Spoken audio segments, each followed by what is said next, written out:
Assalamu alaikum wa rahmatullahi wa barakatuh. Paix sur ceux qui suivent la guidée. Paix et bénédiction sur le prophète sallallahu alayhi wa sallam, sur ses compagnons, ses amis, sa famille, ainsi que sur tous ceux qui le suivront de bonne foi jusqu'au jour du jugement. Pour introduire le sujet d'aujourd'hui, je voulais vous partager avec vous un fait divers qui a eu lieu dans ma région, là où j'habite, qui m'a particulièrement fait mal au cœur, franchement. Je résume, pour les détails, il faut lire l'article que je mettrai en commentaire. Je résume, il s'agit d'un homme qui s'appelle Laurent Porigno, qui s'est suicidé à l'âge de 53 ans. Bon, jusque-là, rien de très original, on va dire. Et quand on lit son parcours, on est effaré, en fait. Et on en tire certaines leçons qui peuvent être intéressantes pour nous. Donc en résumé, c'est un homme qui était très connu, très actif dans le milieu du sport, kickboxing, muay thai et compagnie.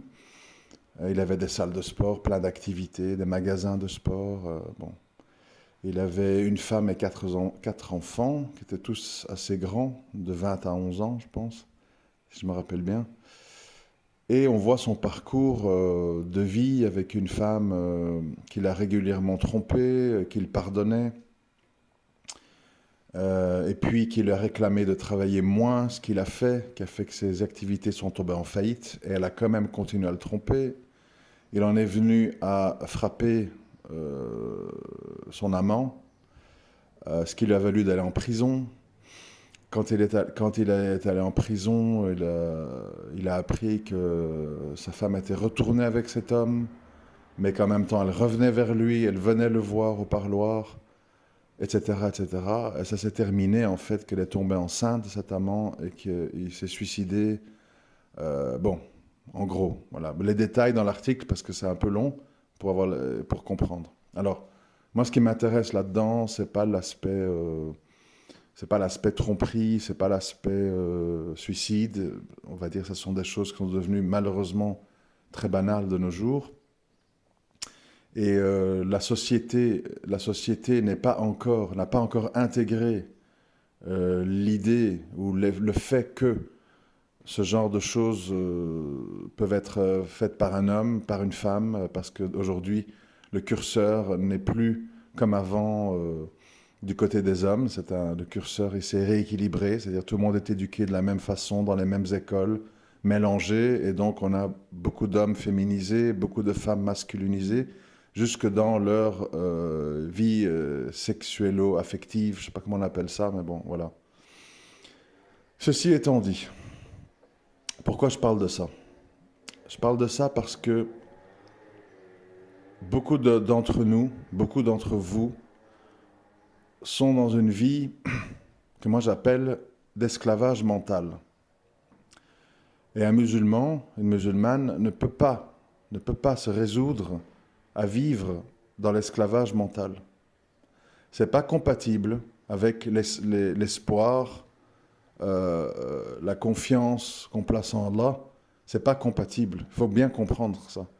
Le musulman et la musulmane lucide et sincèrement croyant ne peuvent en aucun cas être dans le pessimisme et l'esclavage, et surtout l'esclavage envers d'autres créatures.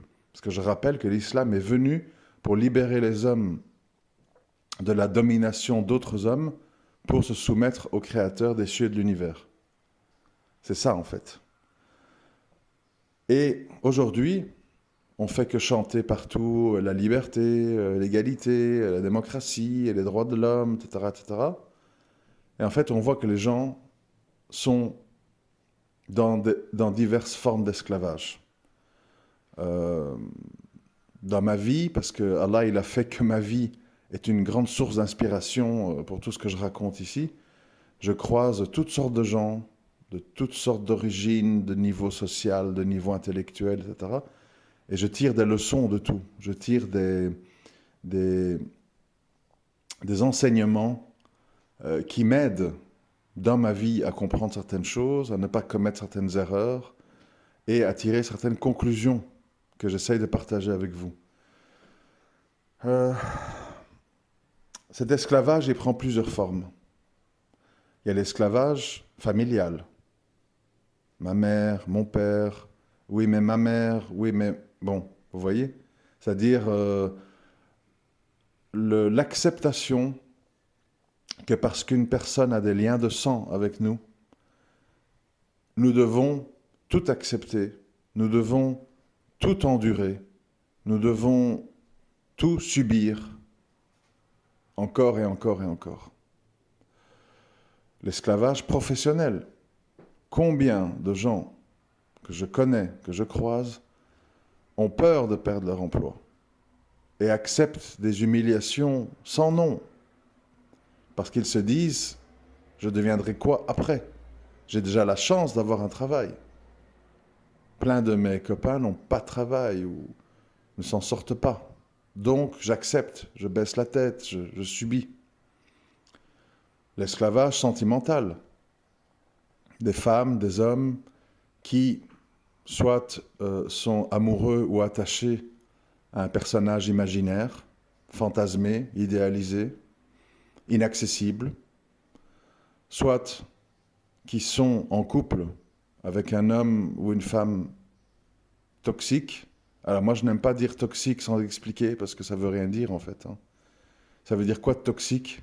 Il faut bien comprendre parce que on jette beaucoup de mots à la légère en ce moment. Toxique, pervers narcissique, nymphomane, mythomane. Bon, on entend plein de mots comme ça qui circulent. Mais à un moment donné, c'est très important de comprendre de quoi on parle exactement. Alors une personne toxique,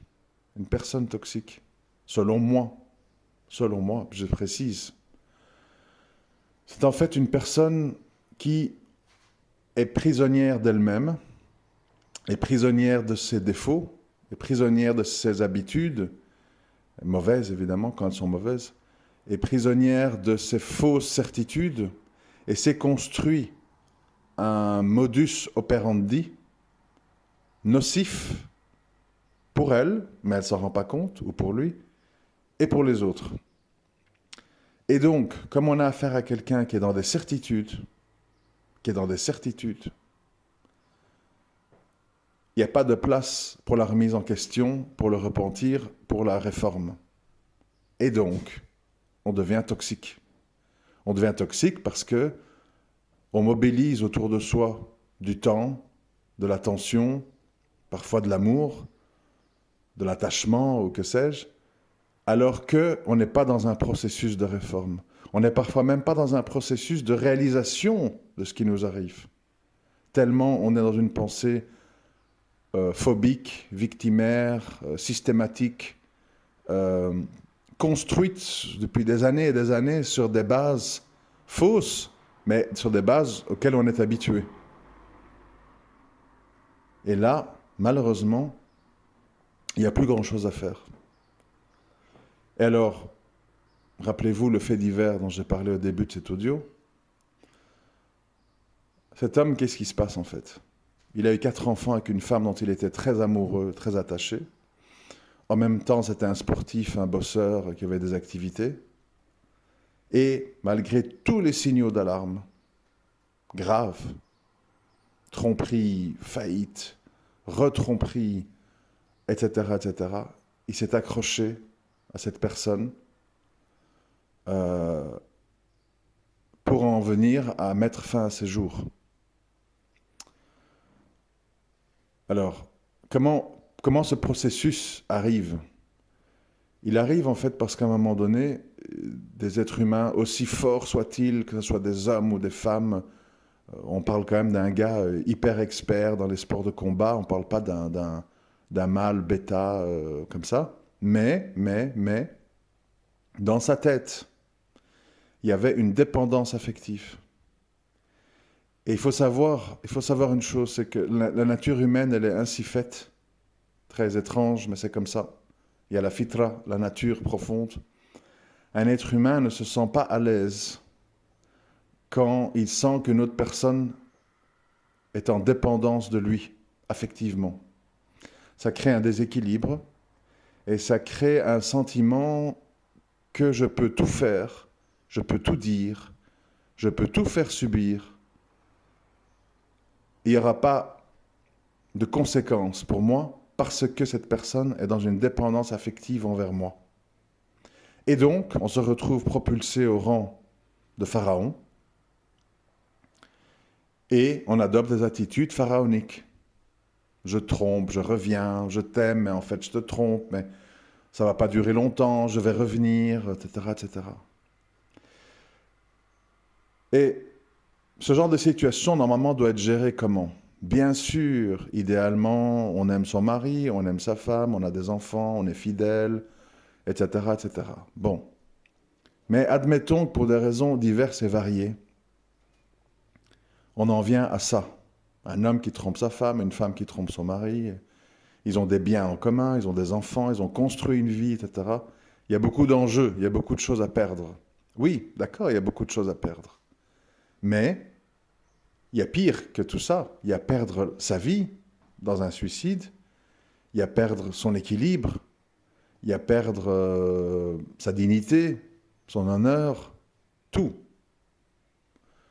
Et donc, on en revient toujours à la même chose.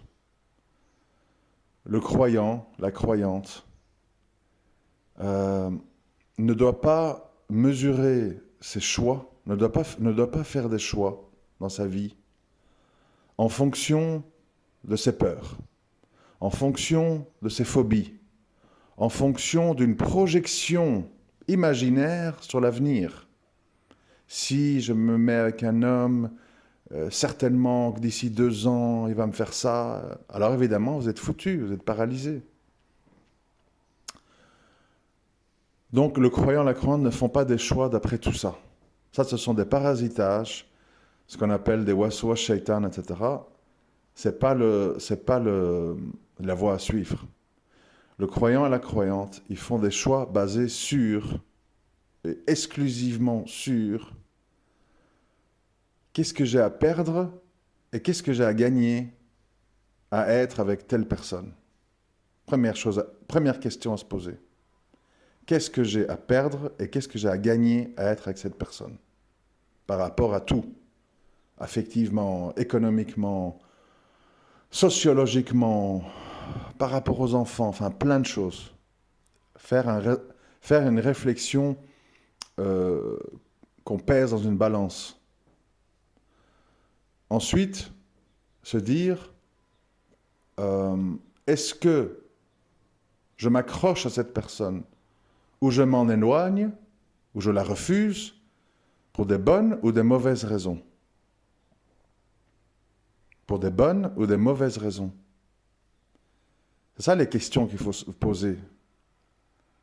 Ici, certainement que cet homme, il s'est dit, ça fait des années qu'on est ensemble, je suis attaché à elle, j'ai des habitudes avec elle, elle me correspond, on a des enfants, etc. Elle m'a fait ci, elle m'a trompé, elle m'a humilié, mais je ne peux pas renoncer à elle. Parce que je dépends affectivement d'elle. Parce que sans elle, j'ai l'impression d'être perdu, que ma vie n'a plus de sens, au point que je veuille me suicider. C'est ce qu'on appelle la dépendance affective extrême. Et ça, la musulmane ne peut pas se le permettre. Pourquoi?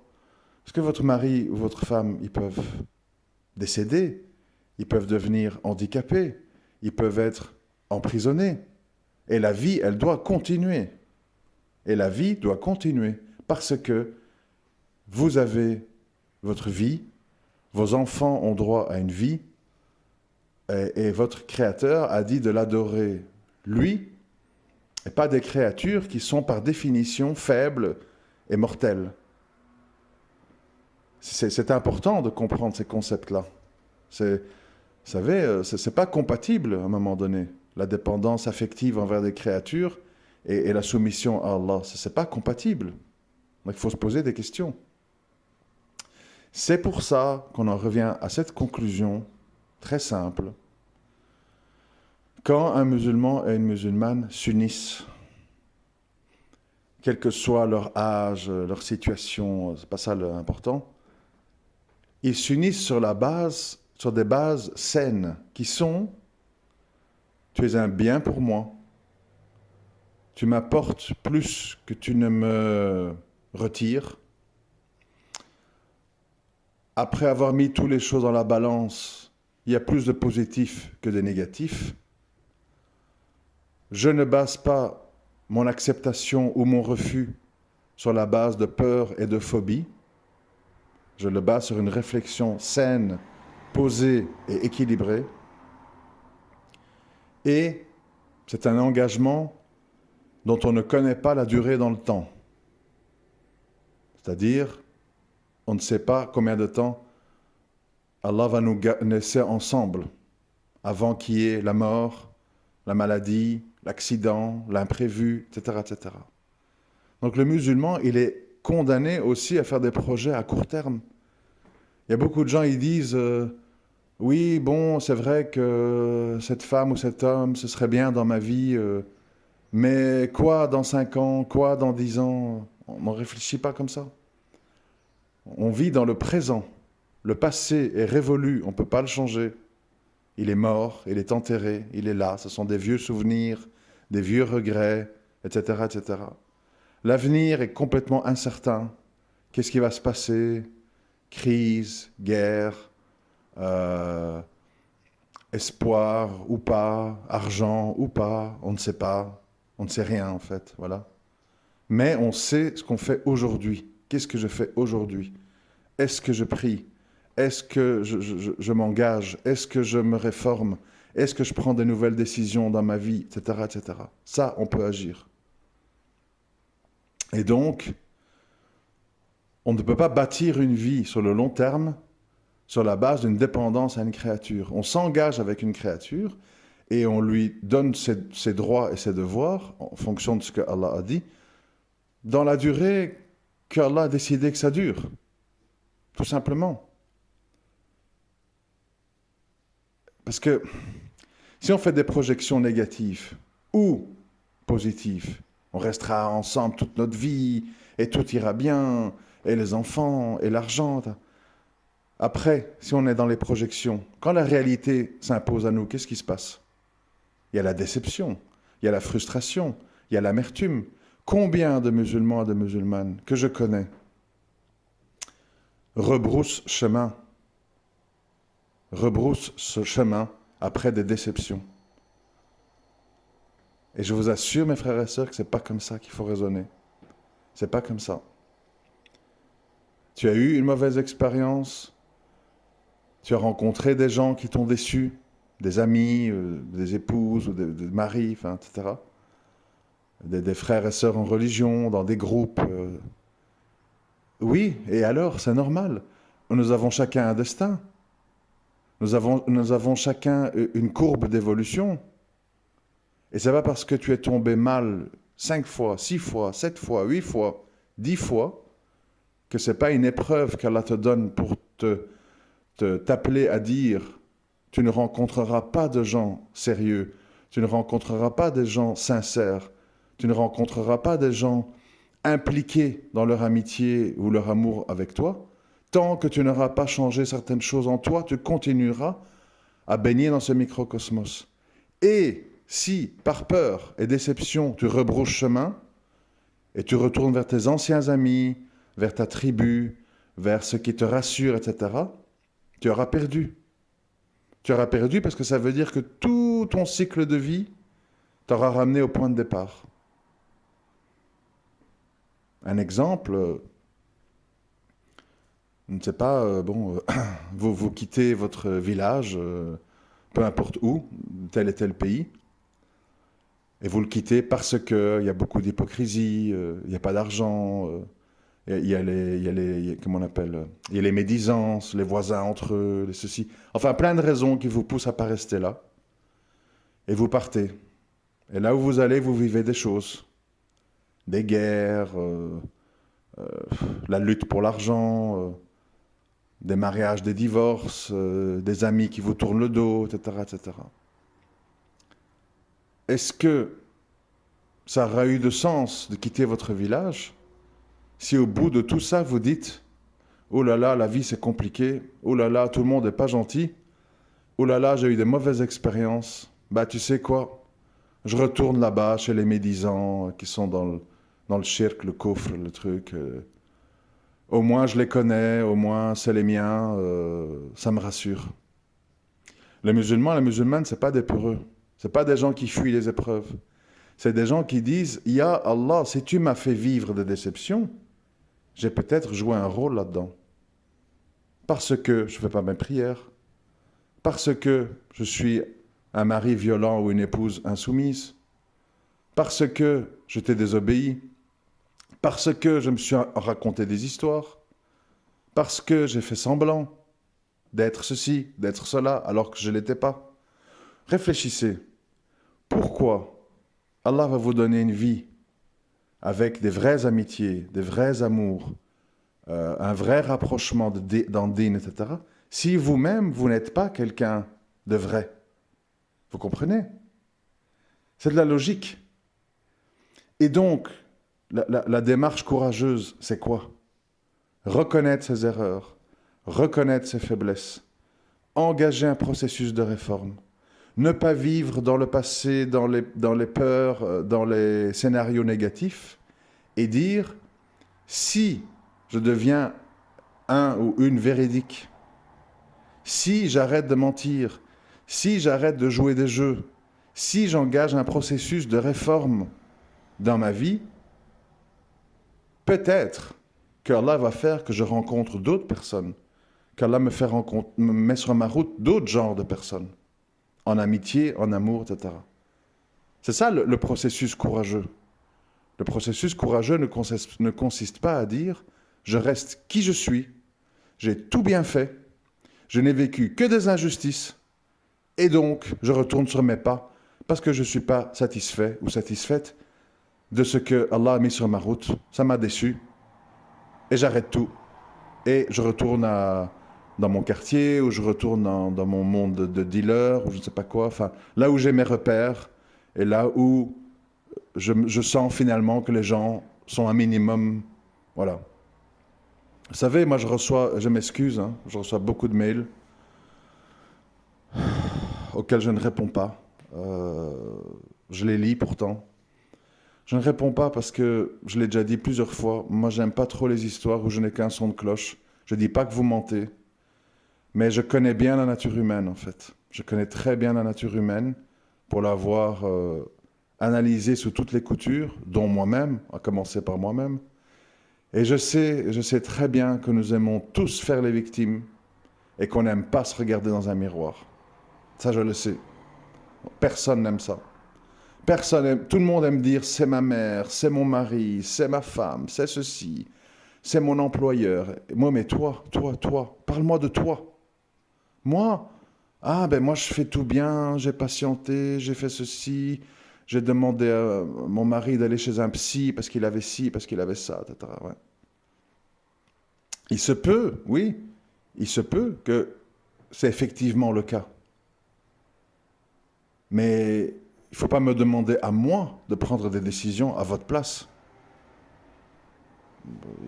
Il y a un récit là que j'ai eu tout récemment, une femme qui m'écrit, voilà, j'ai marié un homme plus âgé que moi, etc. Il me fuit, il vit au salon, mais il ne veut pas divorcer. Nous n'avons jamais de rapport autre que ceux qu'on a eu pour avoir les enfants. Que dois-je faire? Qu'est-ce que vous voulez que je vous dise? Qu'est-ce que vous voulez que je vous dise?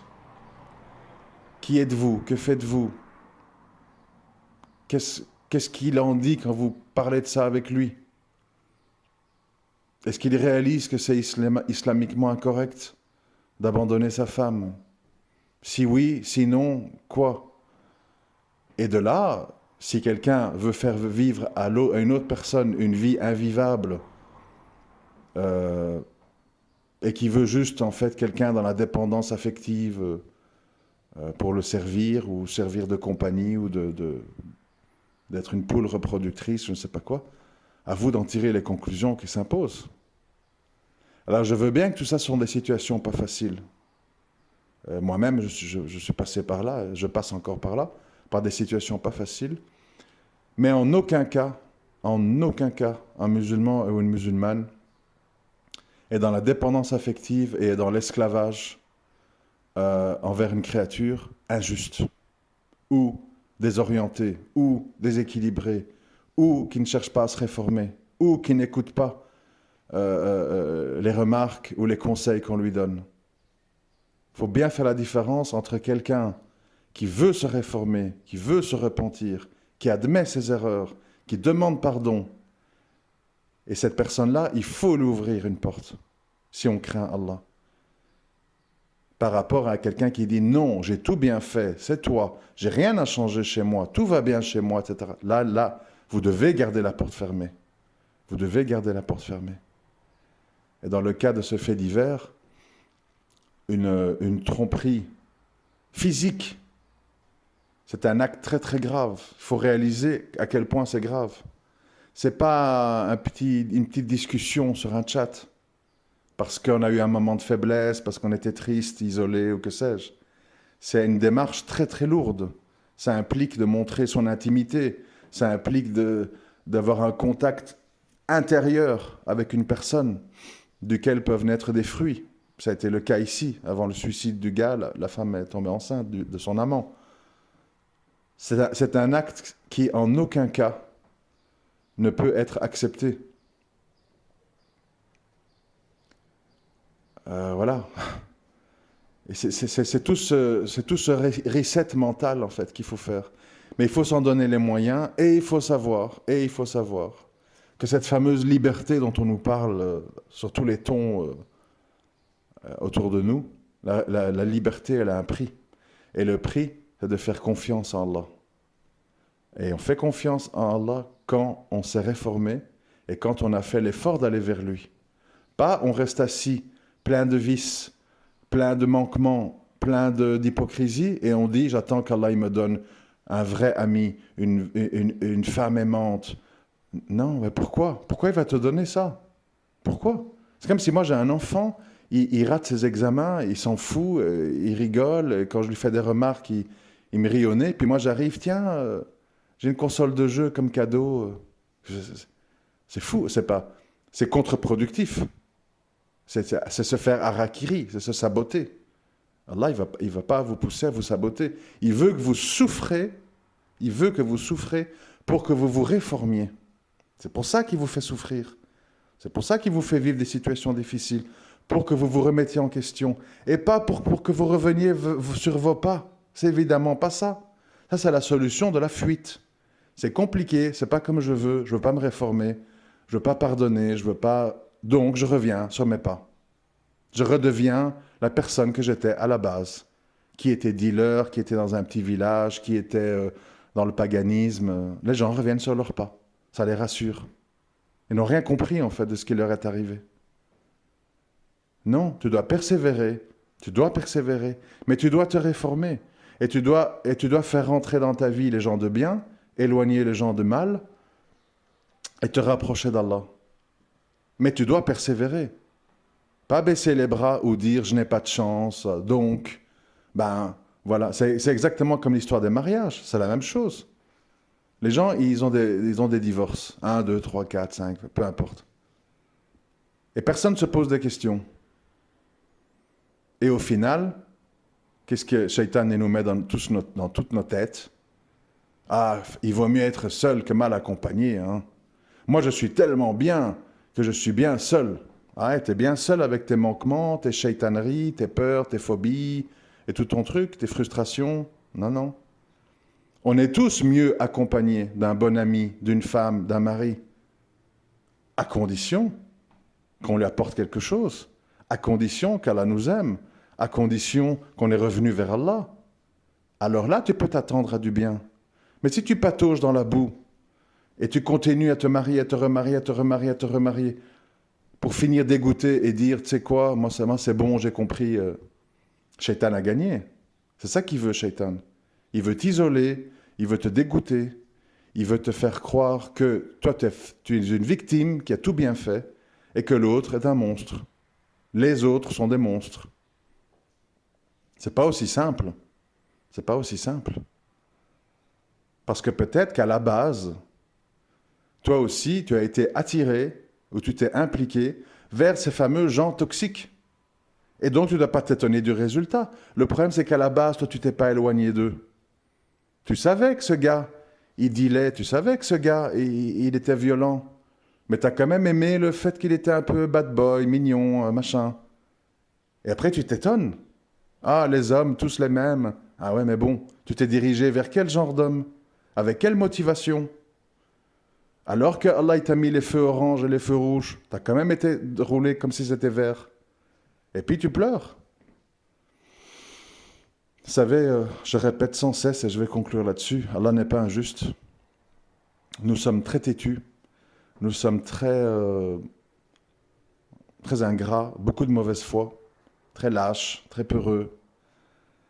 Et ce n'est pas des caractéristiques islamiques. Donc moi, je vous invite tous et toutes à bien réfléchir avant de prendre des décisions de vie négatives ou qui vous font faire marche arrière, et de plutôt vous réformer et de continuer à aller de l'avant en prenant les tempêtes, en prenant les épreuves, en prenant tout ce qu'Allah vous aura assigné. Mais la vie, il faut la vivre. La vie est une école d'apprentissage dans laquelle on ne se soumet pas à Allah avec des conditions. On se soumet, on accepte et on patiente et on espère une bonne issue le jour du jugement. Il ne faut pas chipoter, il ne faut pas commencer à écouter les susurrements de Shaitan, sinon on est foutu. Et on perd à tous les niveaux, ici-bas et dans l'au-delà. Et parfois tragiquement, comme ce gars qui s'est suicidé.